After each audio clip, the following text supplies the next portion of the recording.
I've had many people come up to me and tell me that their loved one passed away. This has caused them to disbelieve in God or to deny God. How dare you create a world in which there is such misery that is not our fault? It's not right. It's utterly, utterly evil. These things don't happen because God is evil. God is not evil. First and foremost, why do bad things happen? You know, this world is such that we don't have all the answers. But God has given us some of the answers, and some of those answers entail the following. This world is a test. On that path, you're going to find obstacles. And on that path, you're going to find things that are difficult. But God says, in that difficulty that you endure, know that I am with you. If we can understand that, then we've reached some way into understanding this component which has driven many people away from faith. And number two, that those hardships that a person endures will not go unrewarded.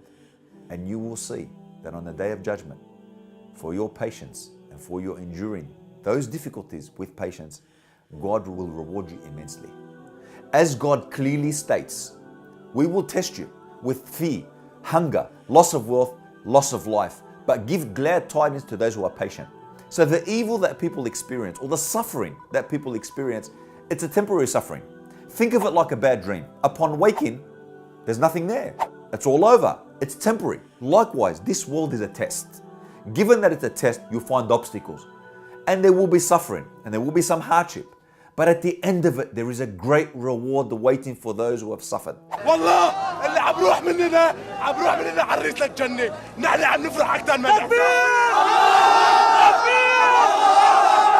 In fact, the person in this world who suffered greatly, when he sees paradise and he enters paradise, he will state, I never saw a difficult day, and this is the person who suffered dearly upon this world.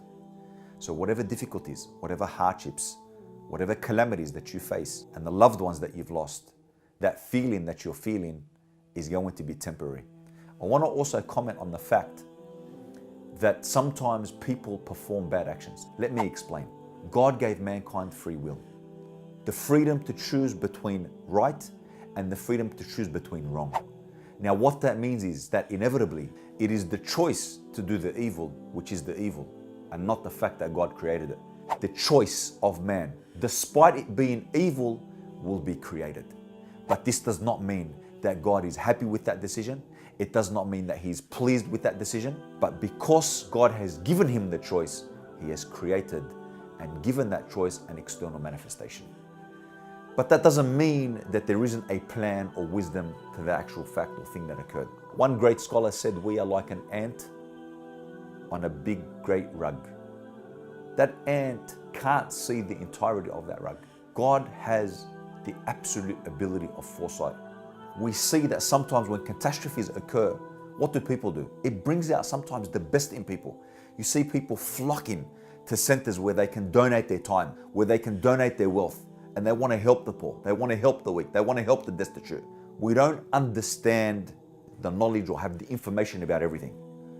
And that's something that I want to leave you with, and leave you with the very fact that God does love His creation, and the ones who patiently endure the sufferings that occur in this world will be greatly rewarded in the hereafter.